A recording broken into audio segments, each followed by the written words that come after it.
దేవుడు ఎవరు అనేటువంటి అంశాన్ని మనము ఆలకిస్తూ ఉన్నాం.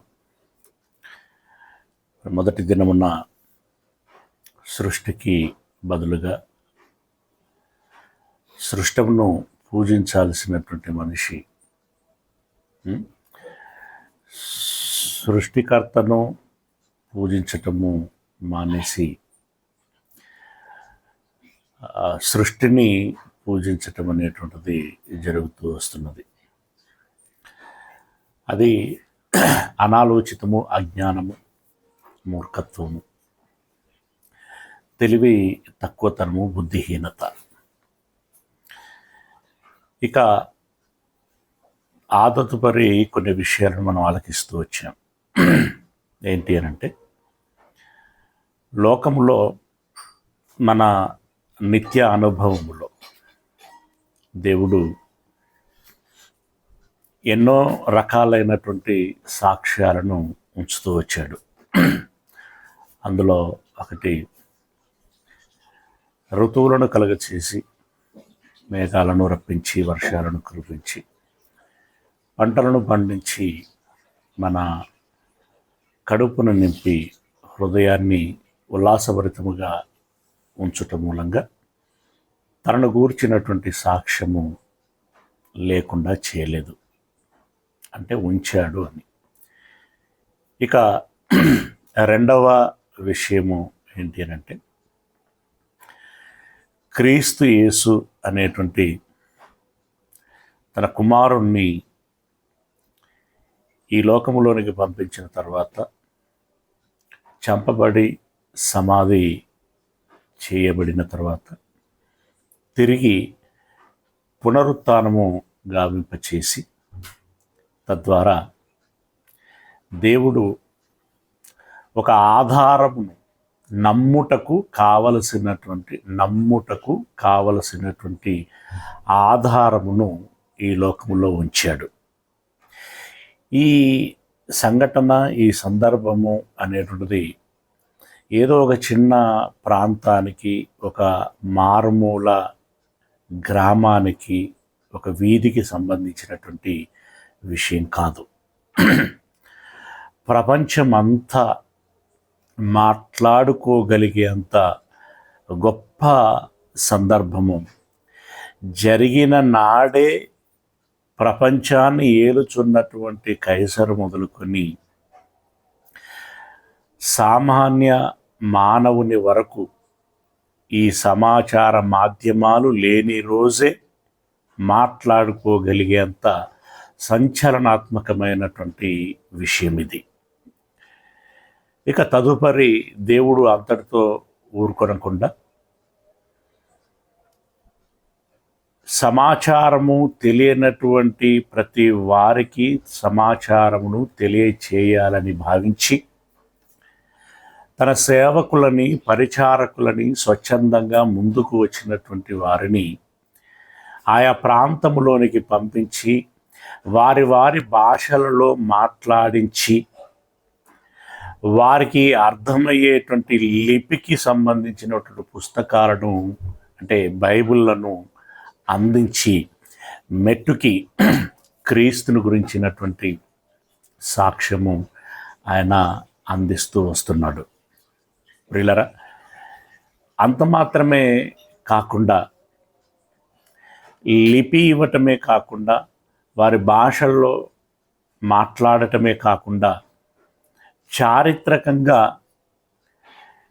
ప్రతి ప్రాథమిక పాఠశాలలో ఉన్నటువంటి వ్యక్తి తన పంతులని, తన తల్లిదండ్రులని, తన తోబుట్టువులని అన్నయ్య, అమ్మ, సార్, క్రీస్తు శకము, క్రీస్తు పూర్వము అంటే ఏంటి సార్ అని అంటే, రే ఒకానొక కాలములో యేసుక్రీస్తు అనేటువంటి ఒక మహానుభావుడు ఈ లోకములోనికి వచ్చాడు, మరియ గర్భము నుండి జన్మించాడు బెత్లెహేము అనేటువంటి గ్రామంలో. 33.5 సంవత్సరాలు బ్రతికి 3.5 సంవత్సరాలు మహాజ్ఞానాన్ని బోధించి యూదుల చేత చంపబడి సమాధి చేయబడగా పునరుత్థానము చెంది పరలోకమునకు ఆరోహణమైనటువంటి సందర్భాన్ని పురస్కరించుకొని ఆనాడు ఉన్నటువంటి మేధావులు, జ్ఞానులు కాలాన్ని లెక్కించటానికి క్రీస్తును మధ్యవర్తినిగా చేసి ఆ క్రీస్తు పుట్టుకకు ముందు ఉన్నటువంటి కాలాన్ని క్రీస్తు పూర్వమని, క్రీస్తు పుట్టుకకు తర్వాత ఉన్నటువంటి కాలాన్ని క్రీస్తు శకమని నిర్ణయించటం జరిగింది. ఆనాడు వారు చేసినటువంటి నిర్ణయం చొప్పునే ఈరోజు మనము క్రీస్తు పూర్వము, క్రీస్తు శకము అని మాట్లాడుకుంటున్నాము. ఇదిగో ఈ పుస్తకాలలో ఇలా రాయబడింది అని చెప్పినప్పుడు ఓహో అవునా, అవును, నేను అన్యుడనుగా ఉన్నప్పుడు కూడా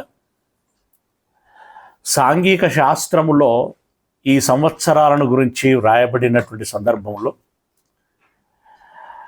అవునా అని అనుకున్నాను, ఆశ్చర్యపడ్డాను కూడా.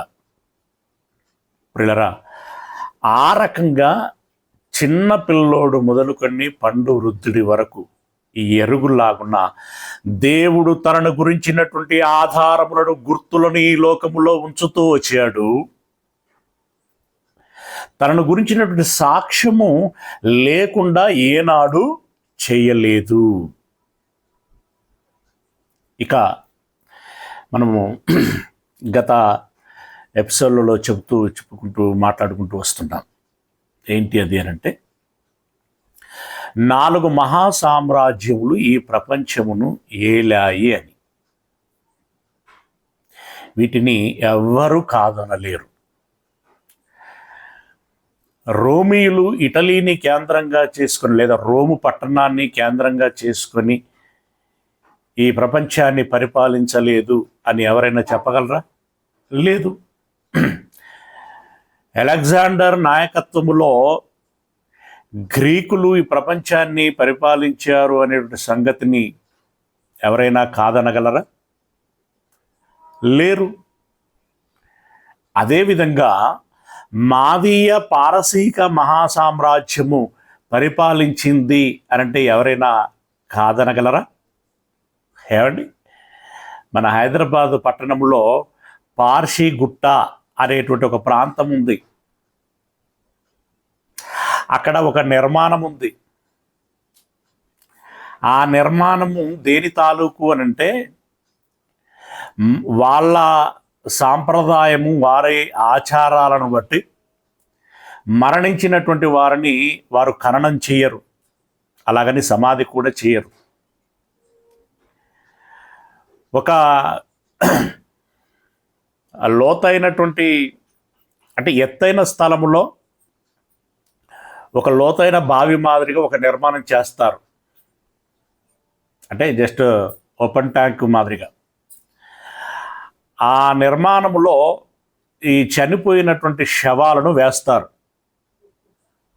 ఎందుకు అనంటే చచ్చిన శవము కూడా వ్యర్థం కాకూడదు అనేటువంటిది వాళ్ళ ఉద్దేశం.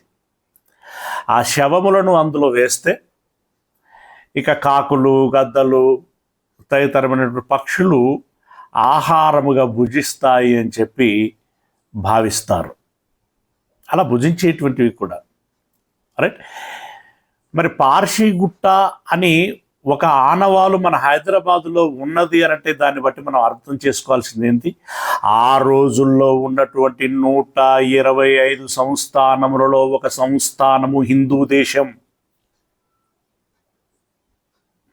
హిందూ దేశం అంటే మన భారతదేశం. అందుకే వారి తాలూకు ఆనవాళ్ళు మన హైదరాబాదులో కనబడతాయి. ఇంకా భారతదేశంలో ఎక్కడెక్కడ ఏ రకమైనటువంటి ఆనవాళ్ళు ఉన్నాయో మనకు తెలియదు. ఎందుకంటే సుదీర్ఘకాలం కదా. క్రీస్తుకు పూర్వము 100 సంవత్సరాల క్రితం కదా. ఇక దానికి పూర్వము బబులోను మహాసామ్రాజ్యం. ఈరోజు ఏమంటే ఇరాక్, దేశంలో ఉన్నటువంటి బాగ్దాద్ అనేటువంటి క్యాపిటల్ సిటీ ఏదైతే ఉన్నదో ఆ బాగ్దాద్ కేంద్రంగా చేసుకొని కల్దీలైనటువంటి ఈ నెబుకద్నెజరు వంశీయులు పరిపాలించడం జరిగింది. నెబుకద్నెజరు కాలంలో ప్రపంచములో అంతటికీ ఆ రాజ్యాన్ని విస్తరింపచేయటము జరిగింది. అయితే ఆ నెబుకద్నెజరు గారి హయంలో మర్చిపోకూడదు, రోమా సామ్రాజ్యం ఒక చారిత్రక మహాసామ్రాజ్యం, గ్రీకు మహాసామ్రాజ్యం ఒక చారిత్రక మహాసామ్రాజ్యం, మాదీయ పారసీక మహాసామ్రాజ్యం ఒక చారిత్రాత్మకమైనటువంటి మహాసామ్రాజ్యం. ఓన్లీ సామ్రాజ్యం అనట్లేదు, నేను మీరు గుర్తించాలి, మహాసామ్రాజ్యం. బబులోను మహాసామ్రాజ్యం.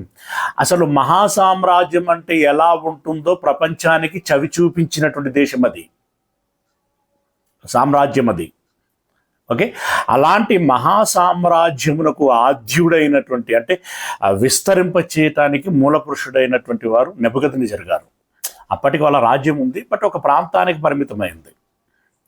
ఇప్పుడు ఆ నెబుకద్నెజరు గారి హయాంలో జరిగినటువంటి ఒక చారిత్రక సందర్భాన్ని మనం ఆలకిద్దాం. ఏంటి అది అని అంటే, యెహోవా మూలముగా నెబుకద్నెజరు గారు హెచ్చించబడి బలమునందుకొని తన రాజ్యాన్ని విస్తరించటము జరిగింది. ప్రాక్టికల్గా జరిగింది అది. కానీ నెబుకద్నెజరు ఏం భావిస్తాడు అనంటే, ఇది నేను కొలిచేటువంటి నా దేవత మూలముగా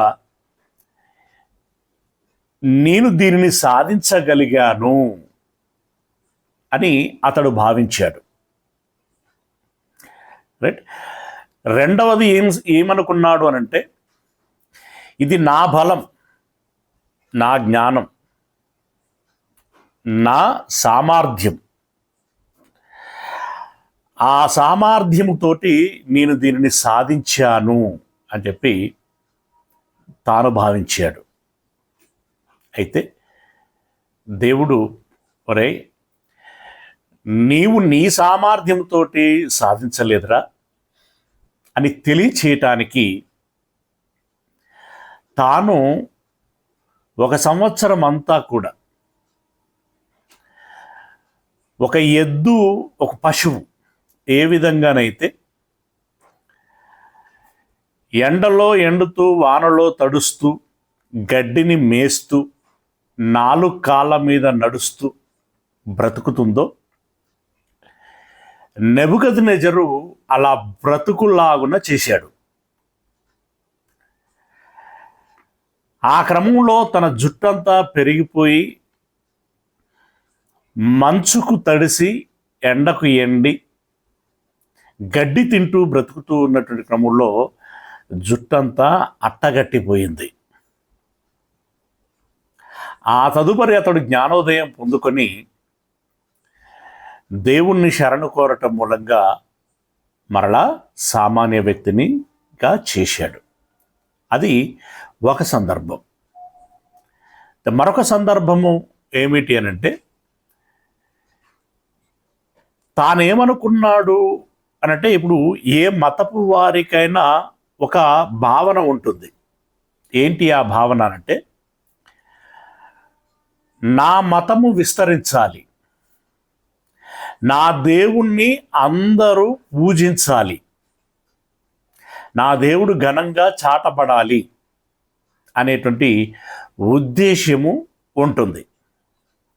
అది ముస్లింలకు ఉన్నది, ఈరోజు ప్రత్యక్షంగా హైందవులకు ఉన్నది, క్రైస్తవులకు ఉన్నది, ఆయా రకములైనటువంటి మతస్థులందరికీ కూడా ఉన్నది.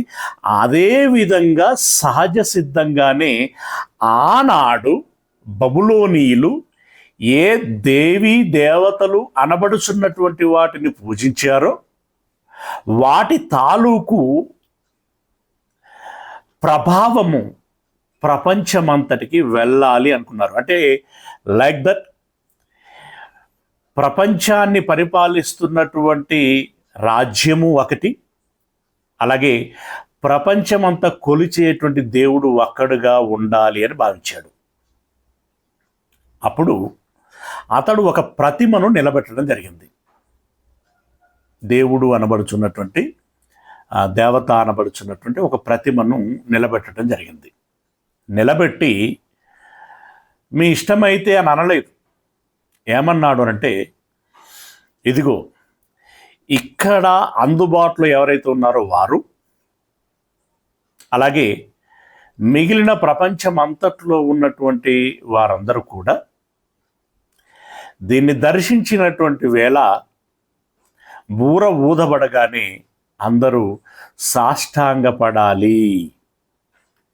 ఈ ప్రతిమకు అంటే మనం ప్రతిమ అని అంటున్నాం, కానీ వాళ్ళు ప్రతిమ అనరుగా దానిని ఏదో ఒక పేరట పిలిచి ఈ దేవుడికి, ఈ దేవతకు మీరు నమస్కరించాలి, సాష్టాంగపడాలి, పూజించాలి అని ఒక ఆర్డినెన్స్ జారీ చేశాడు.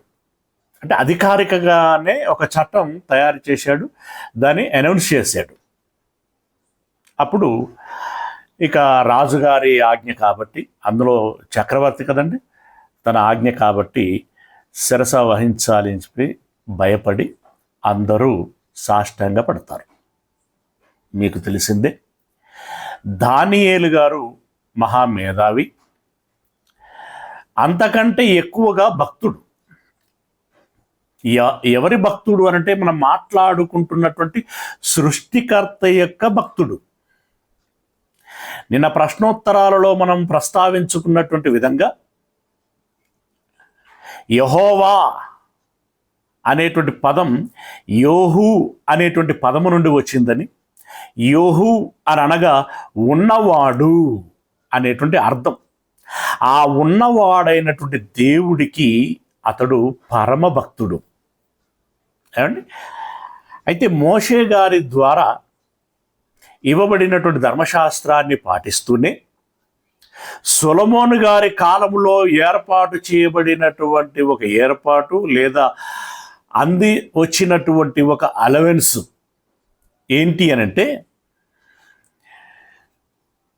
యెరూషలేములో కట్టబడినటువంటి దేవాలయం వైపు ప్రపంచములో నలుమూలల ఇశ్రాయేలీలు ఎక్కడ ఉన్నా కూడా వారున్న చోటు నుండి ఈ యెరూషలేము దేవాలయం వైపు తిరిగి ప్రార్థన చేసినట్లయితే దేవుడు వారి మనవులు విని వారి తప్పులు ఏమైనా ఉంటే క్షమించి వారికి కావలసినటువంటి ఆశీర్వాదములను అందించేటువంటి ఒక నియమం ఉంది.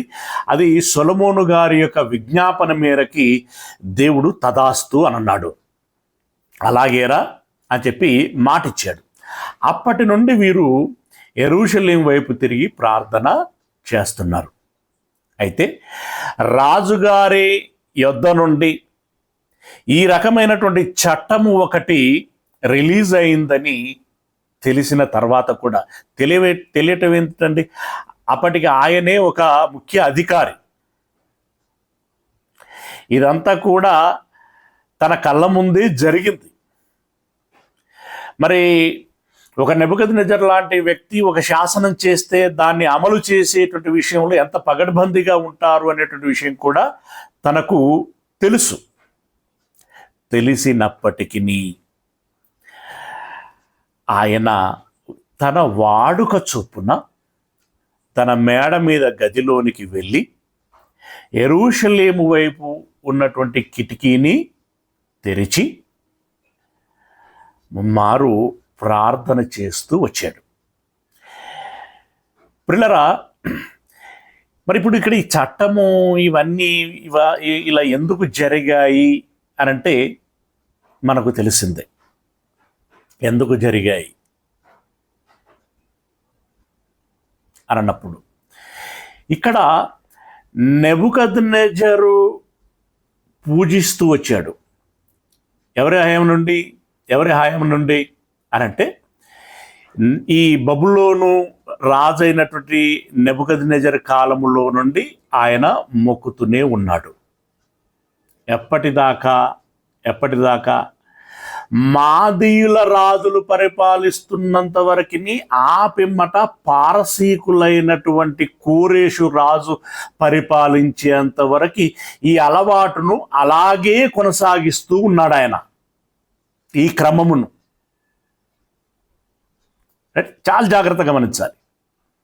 ముఖ్య అధికారిగా ఉంటూ ఆయన కొనసాగిస్తూ ఉన్నాడు. అయితే ఇప్పుడు ఈ నెబుకద్నెజర్ గారి హయాములో దానియేలు గారితో పాటు షడ్రకు, మెషకు, అబేద్నెగోలు అనేటువంటి భక్తులు ఉన్నారు. ఈ షడ్రకు, మెషకు, అబేద్నెగోలు వీరు దానియేలు మాదిరిగానే మహాభక్తులు.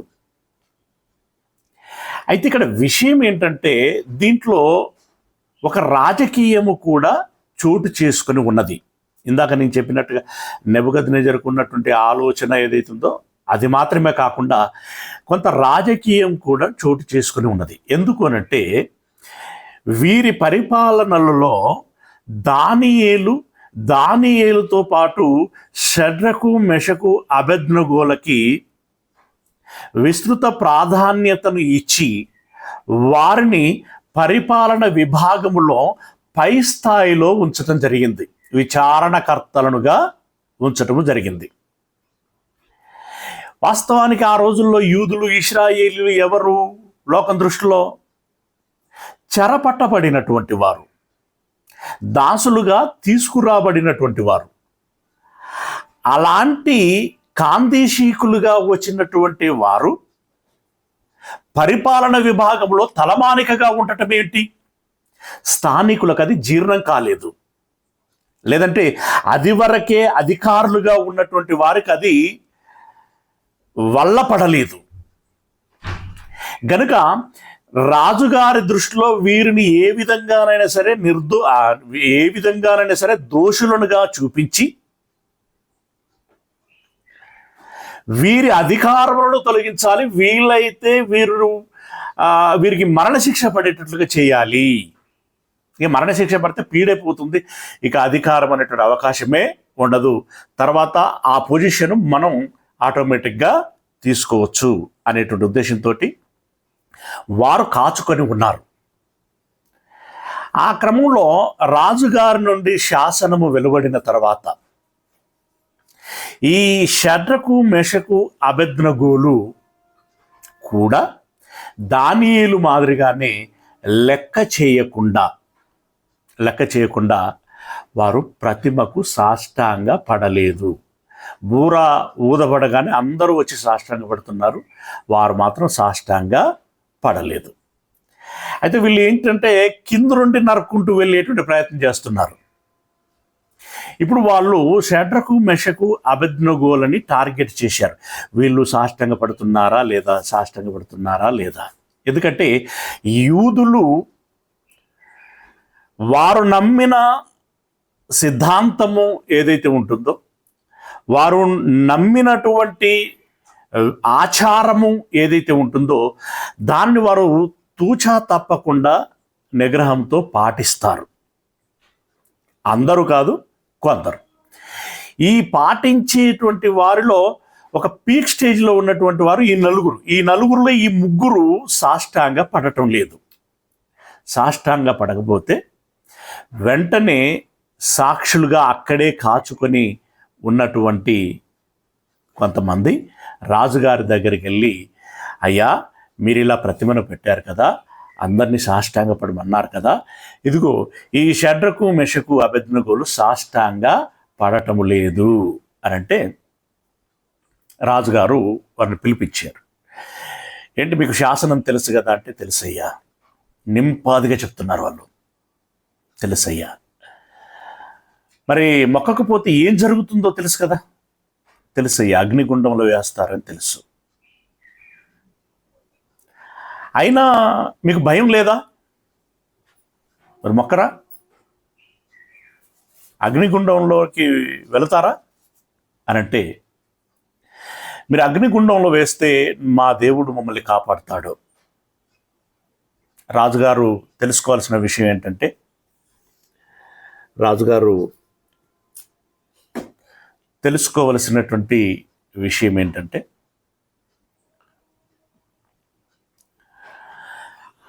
దేవుడు మమ్మలను కాపాడుతాడు. ఒకవేళ తాను కాపాడకపోయినా మేము మాత్రము మీరు నిలబెట్టినటువంటి ప్రతిమకి సాష్టాంగపడం. కాపాడకపోయినా అంటే దాని అర్థం ఏంటి? కాపాడకపోయినంటే చచ్చినా పర్వాలేదు, మేము మాత్రం మీరు నిలబెట్టినటువంటి ప్రతిమకి సాష్టాంగపడము అని అన్నారు. అక్కడ చాలా డేరింగ్ అండ్ డాషింగ్తో మాట్లాడతారు. నెబుకద్నెజర్ గారు, మీరు గుర్తించాల్సినటువంటి విషయం ఏంటంటే, మీకు భయపడి మీరు నిలబెట్టినటువంటి ప్రతిమకు మీకు మొక్కే ప్రసక్తే లేదు. దేవుడు చూసుకుంటాడు.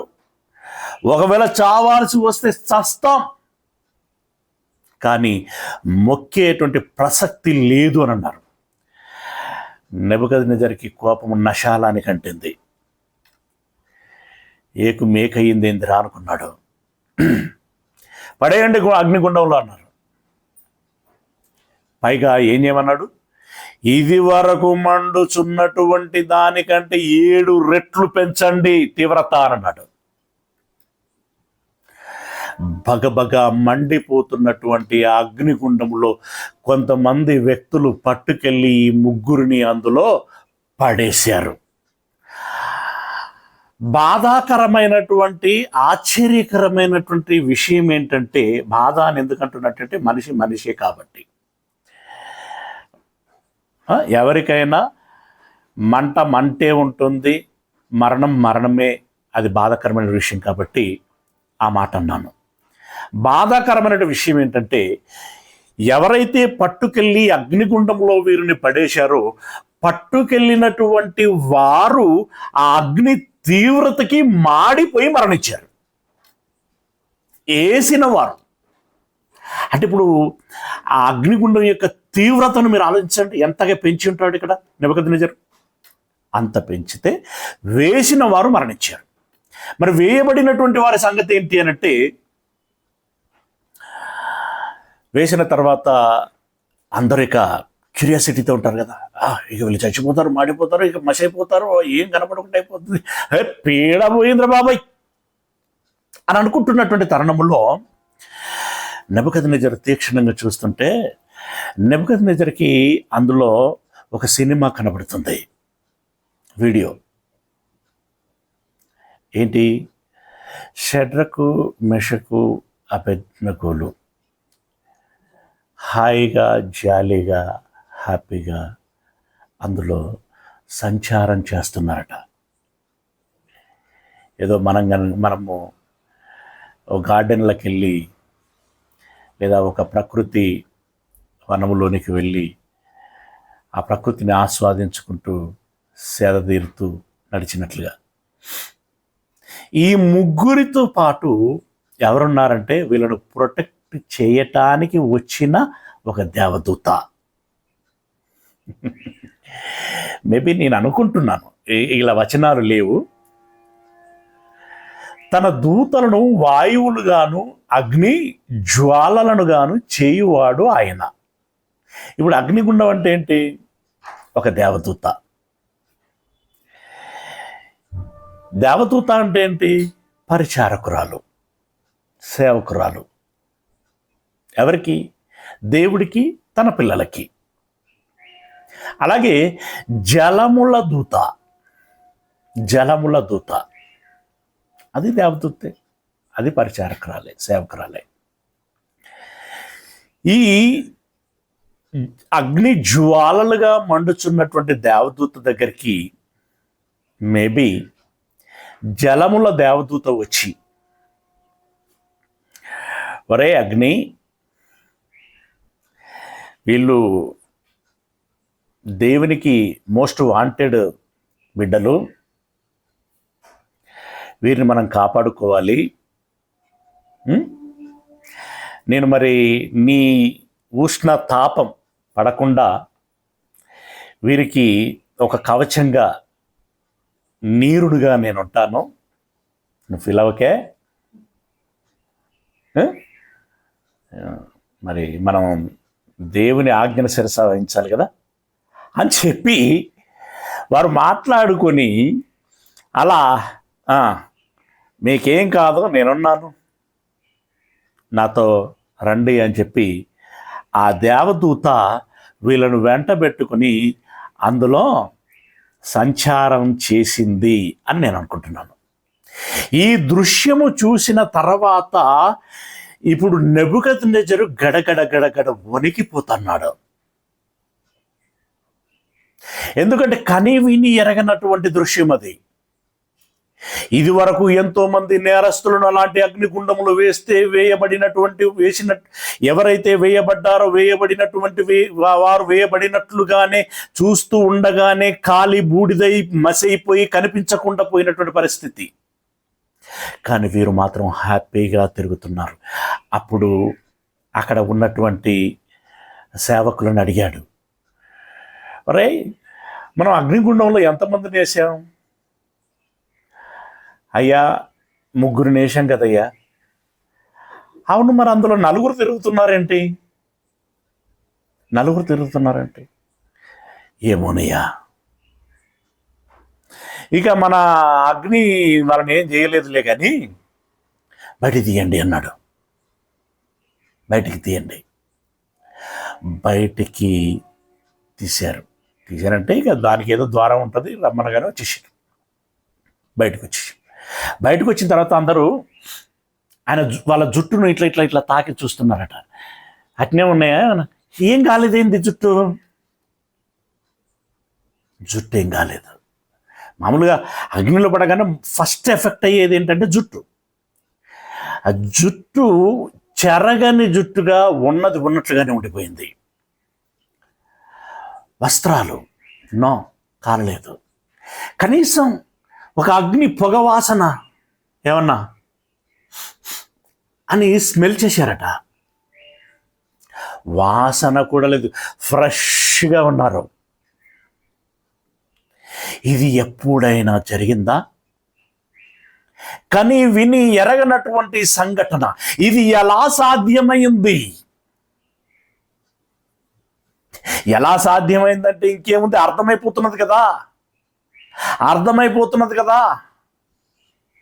నీ ప్రతిమకు మేము మొక్కము, మా దేవుడు మమ్మల్ని కాపాడుతాడు యెహోవా అని అన్నారు కదా. ఆ యెహోవాయే వీరిని కాపాడాడు.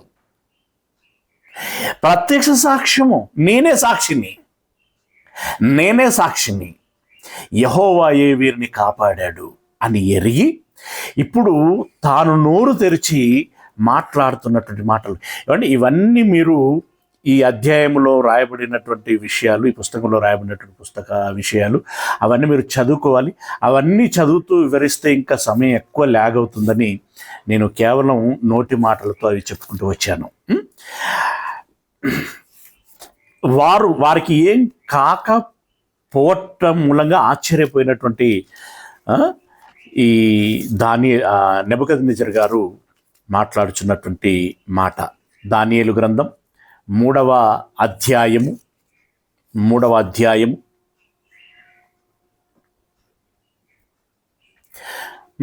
17వ వచనాన్ని నేను నేరుగా చదువుతున్నాను.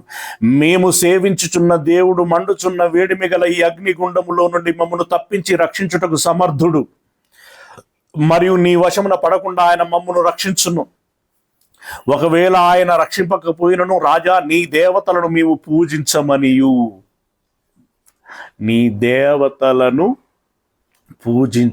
అంటే ఒక్కరు కాదు, చాలా మందినే పెట్టాడనమాట ఆయన. నీవు నిలవబెట్టించిన బంగారు ప్రతిమకు నమస్కరింపమనియు తెలుసుకొనుము.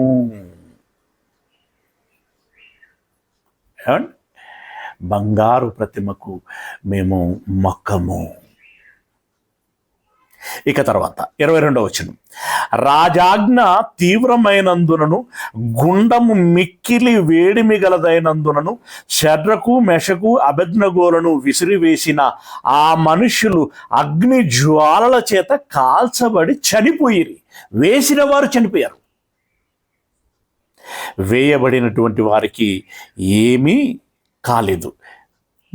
తదుపరి 24వ వచనం, రాజగు నెబుకద్నెజరు ఆశ్చర్యపడి తీవ్రముగా లేచి, మేము 3 మనుషులను బంధించి అగ్నిలో వేసితిమి కదా అని తన మంత్రులను అడిగాను. వారు, రాజా సత్యమే అని రాజుతో ప్రత్యుత్తరం ఇచ్చిరి. అందుకు రాజు, నేను 4 మనుష్యులు బంధకములు లేక అగ్నిలో సంచరించుట చూచుచున్నాను. బంధించి వేశాం కదా మనం, ఆ బంధకములు లేకుండా 4 సంచరించుట చూస్తున్నాను. 4వ వాని రూపం దేవదూతల రూపమును పోలినదని వారికి ప్రత్యుత్తరం ఇచ్చెను. అంతటా నెబుకద్నెజరు వేడిమి కలిగి మండుచున్న ఆ అగ్నిగుండము వాకిలి దగ్గరకు వచ్చి, షడ్రకు మేషకు అబేద్నెగో అను వారలారా, మహోన్నతుడగు దేవుని సేవకులారా,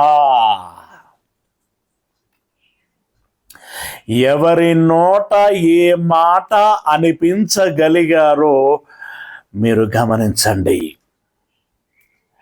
మహోన్నతుడైన దేవుని సేవకులారా. ఇందులో 2 విషయాలు ముఖ్యంగా మనం గమనించాల్సినటువంటి ఉన్నాయండి. ప్రపంచాన్ని ఏలుచున్నటువంటి ఒక అన్యుడైన నెబుకద్నెజరు నోట ఏం పలికించారు? మా దేశపు దేవుళ్ళే గొప్ప, ఈ దేవుళ్ళనే ప్రపంచం అంతటికీ పరిచయం చేసి వారందరూ ఈ దేవుళ్లకు సాష్టాంగ పడులాగున చేయాలని గర్వముతో ఎగిసిపడుతున్నటువంటి ఒక నెబుకద్నెజరు నోట నుండి ఏ మాట అనిపించగలిగారు అనంటే ప్రియులారా, ఎంత గొప్ప మాట చూడండి, ఎంత గొప్ప మాట.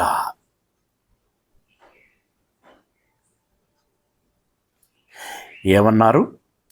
మహోన్నతుడగు దేవుని సేవకులారా. అంటే ఇప్పుడు దేవుడు మహోన్నతుడు, యెహోవా మహోన్నతుడు. మరి మా దేవుళ్ళు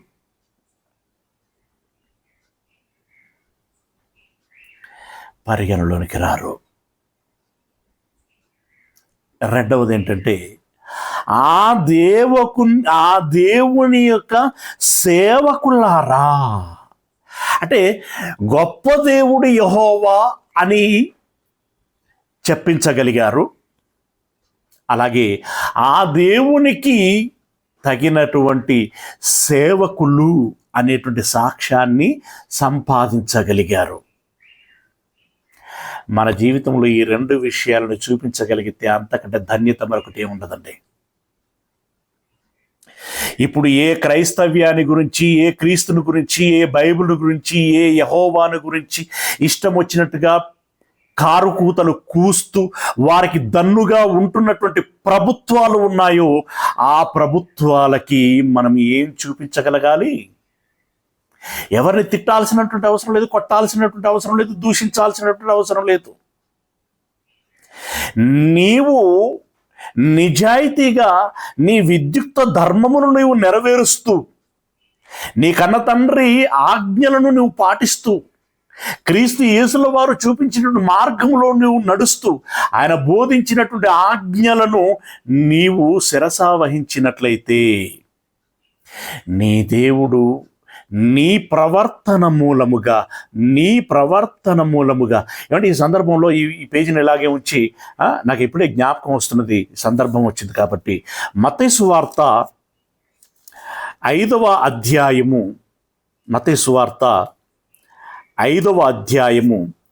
16వ వచనంలో ఒక మాట ఉంటుంది. ఒక షడ్రకు, ఒక మెషకు, ఒక అబేద్నెగోల మాదిరిగా మనము ఉండాలి అనేటువంటి మాట యేసు ప్రభువుల వారు ఆ రోజే చెప్పారు చూడండి.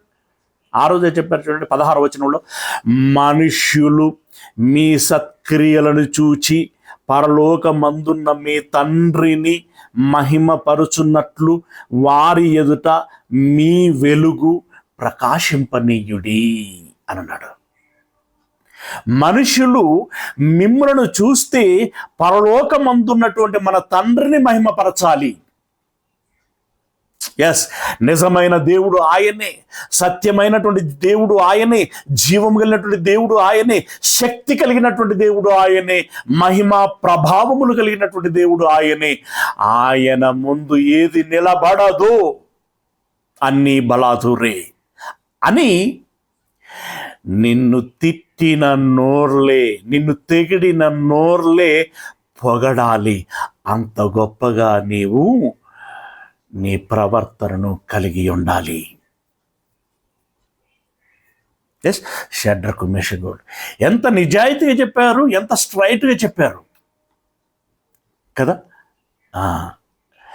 మంచి సాక్ష్యాన్ని సంపాదించుకున్నారు. ఎవరంటున్నారు? ఒక అన్యుడు. ఎవరంటున్నారు? ఒక చక్రవర్తి. సేవకులారా, బయటకు వచ్చి నా ఎదుకు రండని పిలువగా షడ్రకు మెషకు అబేద్నెగో ఆ అగ్నిలో నుండి బయటకు వచ్చిరి.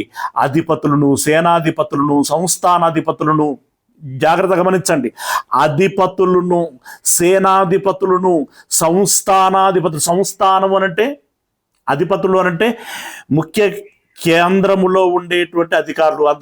అందులో దానియేలు ఉంటారు, షడ్రకు మెషకు అబేద్నెగోలు కూడా ఆ అధికార బృందంలో ఒకరు, ఇంకా మిగిలిన కొంతమంది ఉన్నారు.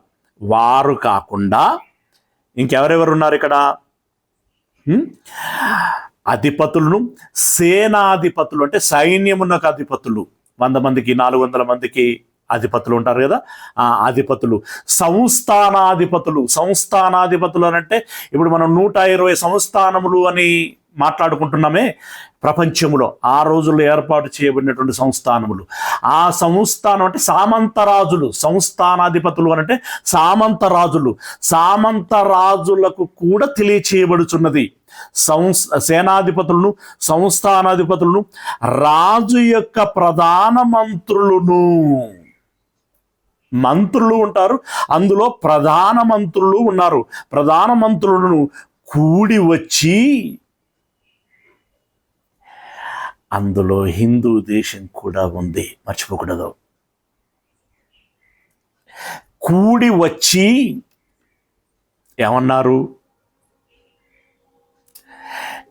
ఎంత మంచి సాక్ష్యాన్ని అక్కడ చెప్పగలిగారు. మనం జాగ్రత్తగా గమనించినట్లయితే వారందరూ కూడి వచ్చి ఆ మనుష్యులను పరీక్షించి వారి శరీరములను అగ్ని ఏ హాని చేయకుండుటయు, వారి తల వెంట్రుకలలో ఒకటైనను కాలిపోకుండుటయు, వారి వస్త్రములు చెడిపోకుండుటయు, అగ్నివాసనైనను వారి దేహములకు తగలక ఉండుటయు చూచిరి. వీళ్ళకి ఏం కాలేదయ్యా అసలు. అగ్ని అనేటువంటిది అందరినీ దహించి వేయటం మనం చూసాము. చివరికి ఇప్పుడు వీళ్ళను వేసిన వాళ్ళు కూడా ఆహుతైపోవటం మనం చూసాం. కానీ వీళ్ళకు మాత్రం దాని పొడ కూడా, దాని ఛాయ కూడా తాకలేదయ్యా. ఛాయ కూడా తాకలేదు. నెబుకద్నెజరు షడ్రకు మెషకు అబేద్నెగోను వీరి దేవుడు. వీరి దేవుడు అని ఎందుకన్నాడు అంటే వారే అప్పటికి వారు మాత్రమే ఆ యెహోవాను కొలుస్తున్నారు కాబట్టి. ఓకే, వీరి దేవుడు పూజార్హుడు. ఒక రాజుగా డిక్లేర్ చేస్తున్నాడు ఆయన. పూజకు అర్హుడు ఎవరట? నేను పెట్టినటువంటి గోల్డెన్ ఐడల్ కాదు, నేను పెట్టినటువంటి గోల్డెన్ ఐడల్ కాదు, వీరిని రక్షించినటువంటి యెహోవా, యెహోవా అతడే పూజార్హుడు. అయ్యా మరి మీరు పెట్టిన ప్రతిమ, దాని గురించి మాట్లాడకు, ఇప్పుడు దాని గురించి మాట్లాడకు. వీరిని కాపాడినటువంటి యెహోవా పూజార్హుడు. ఆయన తన దూతను పంపి తను ఆశ్రయించిన దాసులను రక్షించెను. వారు తమ దేవునికి గాక మరి ఏ దేవునికి నీ నమస్కరింపకయు. Note this point. వారు తమ దేవునికి కాక మరి ఏ దేవునికి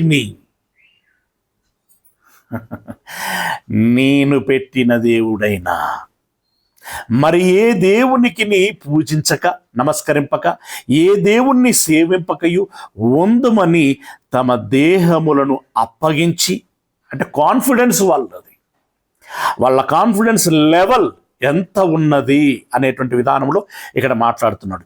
ఏ దేవుణ్ణి సేవింపకయు వందుమని తమ దేహములను అప్పగించి రాజు యొక్క ఆజ్ఞను వ్యర్థపరిచిరి. నా రాజముద్రకు విలువలేదురా, నా రాజముద్రకి విలువ లేదు. అది వారు చూపించారు, రుజువుపరిచారు, వ్యర్థపరిచిరి. కాగా నేనొక శాసనము నియమించుచున్నాను, ఇదివరకు నేను ఇచ్చిన శాసనము చోటనే మరొక శాసనాన్ని పెడుతున్నాను. ఇదివరకు ఇచ్చినటువంటి ఆర్డినెన్స్ ఏదైతే ఉందో దాన్ని రద్దు చేస్తున్నాను. నేను ఆ చట్టాన్ని రద్దు చేస్తున్నాను. దాని స్థానంలో మరొక చట్టాన్ని చేస్తున్నాను. ఏమిటి ఈ చట్టము అంటే, చూడండి ఎన్ని పనులు చేయించగలుగుతున్నారు. మహోన్నతుడైనటువంటి దేవుడు అని అనిపించగలిగారు, ఆ దేవుని సేవకులు వీరు అని అనిపించగలిగారు, ఆ దేవుడే పూజార్హుడు అని అనిపించగలిగారు. ఇప్పుడు ఇంకొకటి ఏం చేయించగలుగుతున్నారంటే, జాగ్రత్తగా గమనించండి. నేనొక శాసనం నియమించున్నాను, ఏమనగా ఈ విధముగా రక్షించుటకు సమర్థుడగు దేవుడుగాక మరి ఏ దేవుడును లేడు. Very clear. ఇదే స్టాండ్ మీద నెబుకద్నెజరు ఉంటే కనుక ఆయన పరలోకం వెళ్తాడండి.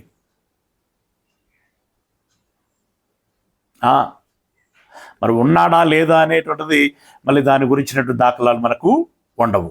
ఓకే, జాగ్రత్తగా గమనించండి. మరి ఏ దేవుడును లేడు, కాగా ఏ జనులలో కానీ, రాష్ట్రములలో కానీ, ఏ జనులలో కానీ తెలుగు మాట్లాడతారా, తమిళం మాట్లాడతారా, ఇంగ్లీష్ మాట్లాడతారా, హిందీ మాట్లాడతారా, ఇంకా ఫ్రెంచ్, చైనీస్, సో ఏ భాష మాట్లాడేటువంటి వారిలో కానీ షడ్రకు, మెషకు, అబేద్నెగో అను వారి దేవుణ్ణి ఎవడు దూషించునో, ఇంక్లూడింగ్ మీ, ఎవడు దూషించునో వాడు తుత్తునీయలుగా చేయబడును, వాని ఇల్లు ఎప్పుడును పెంట కుప్పగా ఉండునెను. అంతట నుండి రాజు షడ్రకు, మెషకు, అబేద్నెగో అను వారిని బబులోను సంస్థానములో హెచ్చించెను, ఇంకా ఉన్నతమైనటువంటి స్థానము ఇచ్చాను. జాగ్రత్తగా గమనించండి. తనను తాను హెచ్చించుకున్నవాడు తగ్గించబడును, తనను తాను తగ్గించుకున్నవాడు హెచ్చించబడును. మాకంటే రాజు వీరికి ప్రాధాన్యతని ఇస్తున్నారు అని చెప్పి అసూయతో వీరిని రెడ్ హ్యాండెడ్గా పట్టుకొని రాజు దగ్గరికి తీసుకెళ్ళి, ఇదిగో వీళ్ళు ఈ నేరం చేశారయ్యా అని చెప్పి వారికి శిక్ష విధించి చంపేసి వారు ఉన్నటువంటి పొజిషన్లో మేము ఉండాలని ఎవరైతే అసూయపడ్డారో వాళ్ళు ఇప్పుడు తగ్గించబడ్డారు, వీరు హెచ్చించబడ్డారు.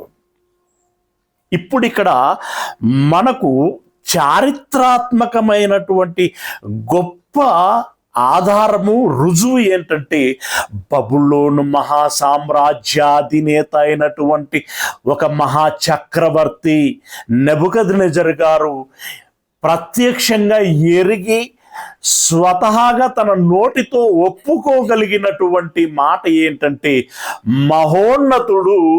మహోన్నతుడైనటువంటి దేవుడు యెహోవా మాత్రమే, అతడు మాత్రమే పూజార్హుడు, అతన్ని మాత్రమే పూజించాలి. ఇందుకు విరుద్ధంగా మీరు ఏం చేసినా కూడా చట్టంలో మీకు భయంకరమైన శిక్షలు విధించబడతాయి. ఎంత భయంకరమైనవంటే తుత్తునీయలుగా చేయబడతారు అని అన్నాడు. చంపేస్తాను అని అన్నాడు. ఒక రాజు చేత ఎంత మంచి సాక్ష్యం వచ్చిందో చూడండి. ఇప్పుడు దేవుడు ఎవరు? షడ్రకు, మెషకు, అబేద్నెగోలను కాపాడినటువంటి వాడు దేవుడు. రెండవది, ఇప్పుడు దేవుడు ఎవరు? నెబుకద్నెజరు చేత చాటించబడ్డాడే అతడు దేవుడు. నెబుకద్నెజరు చేత చాటించబడ్డాడు, శాసనము చేయబడ్డాడు, అతడు దేవుడు. అరే ఇక ఈ పరంపరలో ఈ బబులోను మహాసామ్రాజ్యం వెళ్ళిపోయిన తర్వాత మాదీయ సామ్రాజ్యము వచ్చింది. మాదీయ పారసీక మ్యూచువల్ అండర్స్టాండింగ్ తోటి వారు మహాసామ్రాజ్యాన్ని ఏలారు. ముందు పక్షము మాదీయులు ఏలారు, రెండవ పక్షము పారసీకులు ఏలారనమాట. వాళ్ళకు వీళ్ళు సపోర్ట్ ఇచ్చారు, వీళ్ళకు వాళ్ళు సపోర్ట్ ఇచ్చారనమాట. అది అట్లా అనమాట. అంటే రెండు పార్టీలు అలగెన్స్ అయ్యి వాళ్ళు పరిపాలన మద్దతు ఇచ్చుకొని పరిపాలన చేస్తారు కదా, లైక్ దట్. అలా అలయన్స్ అయ్యారనమాట. ఈ అలయన్స్ అయ్యి ఉన్నటువంటి వారు మాదీయ పారసీకులు. ఈ మాదీయులలో మొదటి రాజు ఎవరయ్యారంటే దర్యావేషు. ఈ దర్యావేషు వీళ్ళకు ఒక స్థానం వచ్చేసరికి ఒక గర్వం పెరిగిపోతూ ఉంటుంది. అయితే ఇక్కడ విషయం ఏంటంటే, ఎంత గర్వం ఉన్నా కూడా దర్యావేషు గారికి దానియేలు గారంటే ఒక ప్రత్యేకమైనటువంటి అభిమానం. ఆ అభిమానంతో ఏం చేశాడంటే పరిపాలనలో మొదటి వ్యక్తినిగా ఉంచాడు అతన్ని. అతన్ని తెలవకుండా ఏ ఫైల్ కదలటానికి వీల్లేదు. ఏ పని ఇటున్న పుల్ల అటు జరగాలన్నా కూడా అతని పర్మిషన్ ఉండాలి. అంత స్ట్రాంగెస్ట్ పొజిషన్లో దర్యావేషు అతన్ని ఉంచటము జరిగింది. ఆ ఉంచినటువంటి క్రమంలో ఇప్పుడు మళ్ళీ యథావిధిగా అసూయపరులైనటువంటి కొంతమంది దానియేలు గారి విషయంలో అడ్డు తొలగించుకోవాలనే ఉద్దేశంతో లేని ఆలోచనను దర్యావేషు దగ్గరికి తీసుకెళ్ళి, అయ్యా మీరు ఇంతటి గొప్ప స్థానంలో ఉన్నారు, ప్రజలు మీకు ఎంత విలువనిస్తున్నారు అనేటువంటి విషయం మీకు తెలియాలి అంటే, మనకు రుజువు కావాలంటే మీరు ఒక పని చేయాలయ్యా. ఏం చేయాలరా అనంటే, మీరు ఒక శాసనాన్ని తయారు చేయాలి. ఏంటి ఆ శాసనం అనంటే, ఇదిగో ఒక మాసము ఈ ప్రపంచంలో ఉన్నటువంటి జనులందరూ, ముఖ్యంగా నా దగ్గర ఉన్నటువంటి సిబ్బంది, నాకు మాత్రమే సాష్టాంగపడాలి, మరి ఏ దేవుడికి మీరు సాష్టాంగపడకూడదు అని చెప్పి ఆయన శాసనం తయారు చేయించాడు. అంటే ఒక విధంగా వీళ్ళు ట్రాప్లో పడేశారు, దర్యావేషుని ఇన్ఫ్లుయెన్స్ చేశారనమాట. చేస్తే సరే అని చెప్పేసి ఆయన శాసనాన్ని తయారు చేశాడు. అయితే అందరూ మొక్కుచున్నారు, అందరూ తమ వినతులు, తన మనవులు దర్యావేషుకు చెప్పుకుంటున్నారు. కానీ దానియేలు మాత్రం ఎవరికి చెప్పుకుంటున్నాడు అంటే, ఇందాక నేను ప్రారంభంలో చెప్పినట్టుగా యెహోవాకు మాత్రమే చెప్పుకుంటున్నాడు. మేడ మీద గదికి వెళ్ళి యెరూషలేము వైపు ఉన్నటువంటి కిటికీలు తెరిచి యెహోవాకు మాత్రమే చెప్పుకుంటున్నారు. దీనికోసమే కాచుకొని ఉన్నటువంటి కొంతమంది దానియేలు గారిని కూడా రెడ్ హ్యాండెడ్గా పట్టుకొని దానియేలు గారిని ఈ దర్యావేషు దగ్గరికి తీసుకొచ్చారు. అయ్యా మీరు ఒక శాసనం చెప్పారు కదా, శాసనం తయారు చేశారు కదా, ఇదిగో దానికి ఉల్లంఘనము చేస్తూ, దాన్ని అతిక్రమిస్తూ మీ దగ్గర సాష్టాంగపడకుండా ఇతడు యెహోవాకు సాష్టాంగపడటం మేము కల్లారా చూసామని చెప్పి సాక్ష్యాలను ప్రవేశపెట్టాడు. దర్యావేషు గారి మనసు ఒక్కసారి చివుక్కుమన్నది. పోయి ఇలా వచ్చిందేంటి సమస్య? దానియేలు గారు నాకు ఇష్టమైనటువంటి వాడు, ఇలా జరగకుండాల్సింది, పిలవండి దానియేలును అన్నాడు. పిలిచారు. దానియేలు గారు వీళ్ళు చెప్తున్నది నిజమేనా అని అడిగేటువంటి ప్రశ్నలో కాదని చెప్తే బాగుండు అనుకుంటున్నాడు ఆయన. అదేం చదువుతుంటే ఫీల్ అలాగే ఉంటుంది. కాదని చెప్తే ఇది నిజం కాకుంటే బాగుండు. ప్రత్యేకమైన అభిమానం ఉన్నది ఆయనకి. ఇది నిజం కాకుంటే బాగుండు. దానియేలుని అడిగాడు. దానియేలు ఇది నిజమేనా? నిజమేనయ్యా, యథావిధిగా నేను వాడుక చొప్పున నా మెడ మీద గదికెళ్ళి నా యెహోవాకి ప్రార్థన చేసుకున్నాను. నేను మీ దగ్గరికి చెప్పుకోవడానికి రాను కూడా. దర్యావేషు కోపం రాలా. ఉదయం నుండి సాయంకాలం వరకు ఒక పిలాతు యేసుక్రీస్తుని ఏ విధంగా విడుదల చేయటానికి శాశక్తుల ప్రయత్నం చేశాడో, యాజ్ ఏ చక్రవర్తిగా దర్యావేషు దానియేలును విడిపించడానికి శాశక్తుల ప్రయత్నం చేశాడు ఆయన. కానీ ఎవరైతే ఈ నెపము మోపారో, ఎవరైతే ఆ కింది స్థాయి అధికారంలో ఉన్నారో వాళ్ళు అన్నారు, దర్యావేషు గారు మీరు చక్రవర్తే, ఆ మేరకు గౌరవిస్తున్నాం, కానీ మన రాజ్యములో ఒక చట్టం ఉంది, ఒక సాంప్రదాయం ఉంది. రాజుగారు చేసిన శాసనాన్ని రాజు కూడా రద్దుపరచజాలరు. మీరు ఇది మనసులో పెట్టుకుని మైండ్ ఇట్ అన్నారన్నమాట. రాజు కూడా రద్దుపరచజాలరు. మీరేమో ఉదయం నుండి సాయంత్రం వరకు దాన్ని సాగదీస్తాన్లు, వడగొట్టక, వాడిని సింహంలో బోనులో వేయక, చంపేయక అని అంటే రాజు కూడా కిమ్మనలేదండి. ఎందుకంటే శాసనం అలాగుంది వాళ్ళకి. సరేగా వేసేయండి అన్నాడు. వేసేసారు. వేసేసిన తర్వాత ఏముందండి, ఏమీ కాలేదు. సరే, కొన్ని వీడియో క్లిప్పింగ్లలో మనం చూస్తూ ఉంటాం, ఆ సింహములు అలా కూర్చుండిపోయినట్టుగా, ఇతడు మాత్రం నింపాదిగా కూర్చొని ఉన్నట్టుగా. సరే, మేబీ అలాగే. ఏమీ కాలేదు, ఆయనకి ముట్టుకోలేదు.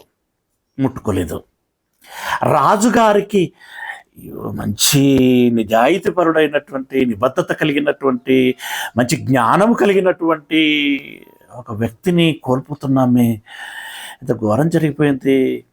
వాళ్ళు వచ్చి చెప్పగానే నేను గుడ్డిగా శాసనం చేసేసాను, ఎంత దారుణం జరిగిపోతుంది, అయ్యో దానియేలు చనిపోతాడు, ఇప్పుడు దానియేలును సింహాలు తినేస్తాయి, దానియేలు ఇప్పుడు ఉండడా, ఎట్లా ఎట్లా ఎట్లా ఎట్లా అని చెప్పి ఆయన చాలా మదనపడి ఆ రాత్రి కలతతో నిద్రపోడండి. ఆయన నిద్రపోడు. ఉదయమున అందరికంటే ముందుగా ఆతురతతో ఆ సింహముల బోని యొద్దకి వచ్చి చూస్తాడు. చూస్తే ఏముంది, పిల్లోడు గనక పిల్లుల ముందు ఆడుకున్నట్టుగా ఆడుకుంటున్నాడు ఆయన. అలా ఉంది దృశ్యం. అది చూడగానే ఆశ్చర్యపోయి తానేం శాసనం చేశాడో ఒకసారి చూడండి. అది చూసుకొని ముగించుకుందాం. ఇదే దానియేలు గ్రంథము 6వ అధ్యాయము. దానియేలు గ్రంథము 6వ అధ్యాయము 20వ వచనం నుండి. అతడు గుహ దగ్గరకు రాగానే దుఃఖస్వరముతో దానియేలును పిలిచి, జీవము గల దేవుని సేవకుడవైన దానియేలు, నిత్యము నీవు సేవించుచున్న నీ దేవుడు నిన్ను రక్షించగలిగేనా? ఒక దర్యావేషి ఏమన్నాడు చూడండి, ఏమన్నాడు? జీవము గల దేవుడు. ఈ వర్డ్స్ ఎంత గంభీరంగా ఉంటాయో ఒకసారి అర్థం చేసుకోండి.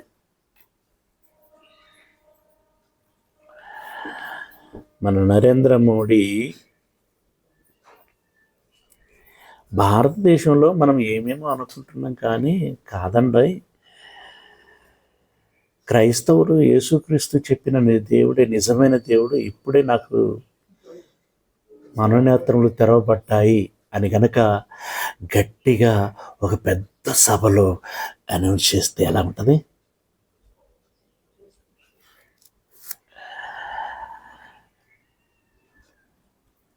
అలాంటి దినము రావాలి. మోడీ కాకపోవచ్చు, ఆ స్థానంలో మరెవరు వచ్చినా వారు అలా చెప్పగలగాలి. అంటే ఒక షడ్రకు, మెషకు, అబేద్నెగోల మాదిరిగా, ఒక దానియేలు మాదిరిగా మనము మన భక్తి జీవితంతో ఇన్ఫ్లుయెన్స్ చేయగలగాలి, ప్రభావం చూపించగలగాలి. ఈ మాట వారి నోట రావటం సామాన్యమైనటువంటి విషయం కాదు కదండి. ఏమన్నారు? జీవము గల దేవుని సేవకుడవైన, జీవము గల దేవుడు అని ఒప్పుకుంటున్నాడు ఆయన. జీవము గల దేవుని సేవకుడవైన దానియేలు, నిత్యము నీవు సేవించుచున్న నీ దేవుడు నిన్ను రక్షించగలిగేనా అని అతనిని అడిగాను. అందుకు దానియేలు, రాజు చిరకాలము జీవించును గాక, నేను నా దేవుని దృష్టికి నిర్దోషినిగా కనబడితిని గనక ఆయన తన దూతను పంపించి సింహములు నాకు ఏ హానియు చేయకుండా వాటి నోళ్ళు మూయించెను. రాజా, నీ దృష్టికి నేను నేరం చేసిన వాడను కాను కదా నేను. రాజు ఇందును గూర్చి అతి సంతోషభరితుడై దానియేలును గుహలో నుండి పైకి తీయుడని ఆజ్ఞేయగా బంట్రౌతులు దానియేలును బయటికి తీసిరి. అతడు తన దేవుని యందు భయభక్తులు గల వాడైనందున అతనికి ఏ హానియూ కలగలేదు.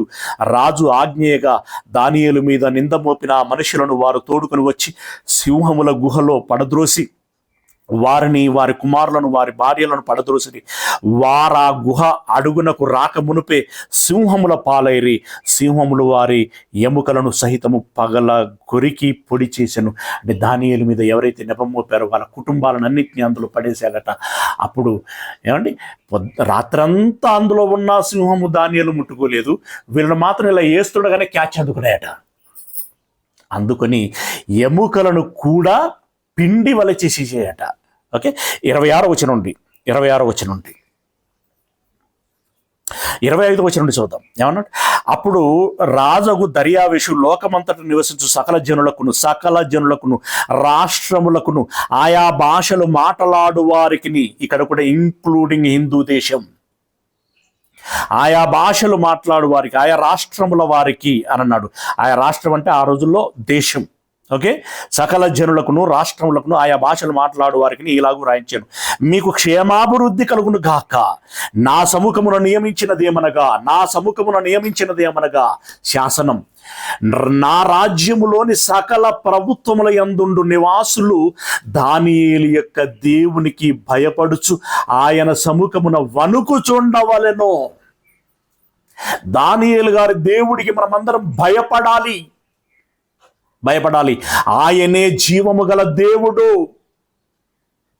ఎవరు దేవుడు? దానియేలు గారిని కాపాడిన వాడు దేవుడు. దానియేలు గారు కాపాడబడటం నేను చూశాను. అతడే జీవము కలిగినటువంటి దేవుడు. ఆ దేవునికి భయపడుచు ఆయన సముఖమున వణుకుచుండవలను. ఆయనే జీవము గల దేవుడు, ఆయనే యుగ యుగములు ఉండువాడు. ఈరోజే కాదు, అప్పుడు బబులోనీల కాలంలోనో, ఇప్పుడు మాదీయ పారసీకుల కాలంలోనో కాదు, గ్రీకుల కాలంలోనూ ఆయనే దేవుడు, రోమీల కాలములోను ఆయనే దేవుడు, బ్రిటిష్ వారి కాలములోను ఆయనే దేవుడు, ఆ తదుపరి ఉండేటువంటి యుగాంతములలో కూడా ఆయనే దేవుడు. సకల రాష్ట్రములలో మర్చిపోకూడదు, ఒక ప్రాంతానికి మాత్రమే పరిమితమైన దేవుడు కాదు ఆయన, ఒక భాష వారికి మాత్రమే పరిమితమైనటువంటి దేవుడు కాదు ఆయన, ఒక జాతి వారికి మాత్రమే పరిమితమైనటువంటి దేవుడు కాదు ఆయన. ప్రపంచములో ఆరిన నేల మీద ఉన్నటువంటి ప్రజానికము కలిగినటువంటి దేశాలన్నిటికీ ఈయనే దేవుడు. ఆ చట్టాలు, ఆ శాసనాలు ఏమయ్యాయి? ఎక్కడికి వెళ్ళాయి? ఏం చేశారు? తదనంతరపు తరాలలో ఆయనే దేవుడు. ఆయన రాజ్యము నాశనము కానేరదు, ఆయన ఆధిపత్యము తుదమట్టునకు ఉండును. ఆయన విడిపించువాడును రక్షించువాడునయుండి పరమందురు భూమి మీదను సూచక క్రియలను ఆశ్చర్య కార్యములను, ఇప్పుడే జరిగింది మన కళ్ళ ముందు, ఆశ్చర్య కార్యములను చేయువాడు ఆయనే. సింహముల నోట నుండి ఈ దానియేలును రక్షించెను అని వ్రాయించెను. ఈ దానియేలు దర్యావేషు ప్రభుత్వ కాలమందును పారసీకుడగు కోరేషు ప్రభుత్వ కాలమందును వర్తిల్లెను. ఇలా ఒక షడ్రకు, మెషకు, అబేద్నెగోలు ఎవరు దేవుడో చక్రవర్తుల నోట చెప్పించగలిగారు. ఒక దానియేలు గారు చక్రవర్తి నోట చెప్పించగలిగారు. దానియేలు గారు ఏ దేవుని గురించి అయితే సాక్ష్యం పలికాడో ఆ దేవుడే నిజమైన దేవుడు. ఒక దర్యావేషు గారు తన నోట ఏ దేవుని గురించి అయితే జీవము గల దేవుడు అని చాటాడో ఆ దేవుడే నిజమైనటువంటి దేవుడు. ప్రియులరా, ఇలా అనేక సందర్భాలలో అనేక మంది వ్యక్తుల ద్వారా నిజమైనటువంటి దేవుడు అని సాక్ష్యము సంపాదించగలిగారు. మీకు నయమాను గురించి తెలుసు. నయమాను స్వస్థత పొందుకున్న తర్వాత యెహోవా, ఆ సందర్భం కూడా రాసి పెట్టుకోండి, రెఫరెన్స్ రాసి పెట్టుకోండి, తర్వాత మీరు నెమ్మదిగా చదవండి. రాజుల గ్రంథం 5వ అధ్యాయము 15-17 వచనాలలో ఉంటుంది. 15-17 వచనాలలో ఉంటుంది. తాను తనకున్నటువంటి కుష్టును బట్టి అనేక దేశాలు తిరిగాడు, అనేక ప్రాంతాలకు వెళ్ళాడు, అనేక ప్రయత్నాలు చేశాడు, కుష్టు నయం కాలేదు. కానీ ఎలీషా సేవిస్తున్నటువంటి దేవుని ద్వారా ఈ కార్యము జరుగుతుందని ఎలీషా యొద్దకు వచ్చి స్వస్థతను పొందుకున్నటువంటి ఆయన చెప్పింది ఏంటంటే, యెహోవాయే నిజమైనటువంటి దేవుడు, ఇక మీదట నుండి నేను యెహోవానే. వీళ్ళందరికంటే ఒక అడుగు ముందుకేసాడు ఆయన, సైన్యాధిపతి ఒక అడుగు ముందుకేసి ఏమన్నాడు అంటే, నేను యెహోవానే సేవిస్తాను, ఇంకెవరిని నేను సేవించను అని అన్నాడు. ఇంకెవరిని నేను సేవించను అంటే, ఒక నయమాను ఎవరిని గురించి అయితే సాక్ష్యం ఇచ్చారో అతడే నిజమైన దేవుడు. ప్రియులారా, ఇప్పుడు ఈ 3 తరగతుల ద్వారా నిజమైనటువంటి దేవుడు ఎవరు? దేవుడు ఉన్నాడా లేడా అంటే ఉన్నాడు. ఉన్న దేవుడు ఎవరయ్యా అంటే, మన కళ్ళ ముందు సాక్ష్యములను ఉంచినట్టు, ప్రకృతి ద్వారా కార్యములను చేస్తూ సాక్ష్యమును ఉంచినటువంటి వాడు నిజమైన దేవుడు. యేసయ్యను లేపినటువంటి వాడు నిజమైనటువంటి దేవుడు. షడ్రకు, మెషకులు, అబేద్నెగోలు ఎవరి గురించి అయితే సాక్ష్యం ఇచ్చారో వారు నిజమైనటువంటి దేవుడు. వారి ద్వారా చాటబడినటువంటి దేవుడు నిజమైనటువంటి దేవుడు. ఒక దర్యావేషు ఎవరిని గురించి అయితే సాక్ష్యం ఇచ్చారో అతడు నిజమైనటువంటి దేవుడు. ఇన్ని సాక్ష్యాలు మనకు కనబడుతున్నాయి. గనుక ప్రియ దేవుని వర్లరా, ఈ మాటలు మీ మధ్యలో పెట్టుకొని మనము కూడా అలాంటి నిజమైనటువంటి దేవుణ్ణి ప్రపంచానికి చాటగలిగేటువంటి గొప్ప భక్తులముగా, ఆదర్శప్రాయమైనటువంటి భక్తులముగా మనం ఉండాలి. మీరందరూ ఉంటారని ఆశిస్తూ ఈ మాటల్ని ముగిస్తున్నాను. ప్రార్థన చేసుకుందాం. సర్వోన్నతుడైనటువంటి మా దేవుడా, మీ పాదములకు వందనాలు చెల్లిస్తూ ఉన్నాం మా పరమ తండ్రి. అయ్యా, ఈ 3 దినములుగా దేవుడు ఎవరు అనేటువంటి అంశాన్ని చాలా లోతుగా పరిశీలన చేసి విషయాన్ని గ్రహించేటువంటి ప్రయత్నం చేశాం తండ్రి. ఏ మాట వ్యర్థం కాకుండా మా అందరి హృదయాలలో నాటబడి అలాంటి కమిట్మెంట్తో మేము బ్రతికి, మా బ్రతుకుల ద్వారా, మా భక్తి ద్వారా మా చుట్టూ ఉన్నటువంటి సమాజానికి శక్యమైనంత మేర దూరానికి సృష్టికర్తవు నీవు, నీవే దేవుడవు అని చాటగలుగులాగున మమ్మల్ని బలపరచండి, ప్రోత్సహించండి, నిలబెట్టండి, ఎత్తిపట్టుకోండి. మాకు మంచి జ్ఞానాన్ని, మెలకువను, జాగరూకతను మాకు దయచేయమని వేడుకుంటున్నాం. షడ్రకు, మెషకు, అబేద్నెగోలకి ఎలాంటి జ్ఞానాన్ని అయితే మీరు ఇచ్చారో, దానియేలు గారికి ఎలాంటి జ్ఞానాన్ని అయితే మీరు ఇచ్చారో, అయ్యా మాకును అలాంటి జ్ఞానాన్ని దయచేయమని వేడుకుంటున్నాం. ఈ మాటలు మీ విన్నటువంటి మీ పిల్లలందరినీ దీవించండి, వారి కుటుంబాలను దీవించండి. ఈ దినపు వారు ఈ దినము వారు ఏ పనులలోనైతే ఉంటారో ఆ పనులన్నింటిలో మీరు తోడై ఉండమని మమ్మల్ని అందరినీ మీ చేతులకు అప్పగించుకుంటూ, మీ ప్రియకుమారుడు మా ప్రభువునైనటువంటి క్రీస్తు యేసుల వారి మహిమగల పరిశుద్ధ నామమున ప్రార్థించి విన్నపించుకుంటున్నాం మా పరమ తండ్రి. ఆమేన్. మన కన్న తండ్రి అయినటువంటి దేవుని ప్రేమ, యేసయ్య కృప, రక్షణ, పరిశుద్ధాత్మీక అన్యోన్య సహవాసము, సహాయము ఈ మాటలు విన్నటువంటి మనందరికీ, విన్న మాటలలో నుండి ఏదైతే గ్రహించామో ఆ ప్రకారంగా మేమును నిలబడి బ్రతికి మంచి సాక్ష్యాన్ని చాటగలగాలని ప్రయత్నం చేసేటటువంటి బిడ్డకి తన ప్రయత్నం అంతటిలో ఎల్లకాలము తోడై ఉండును కాక. ఆమేన్. ఆమేన్. అందరికీ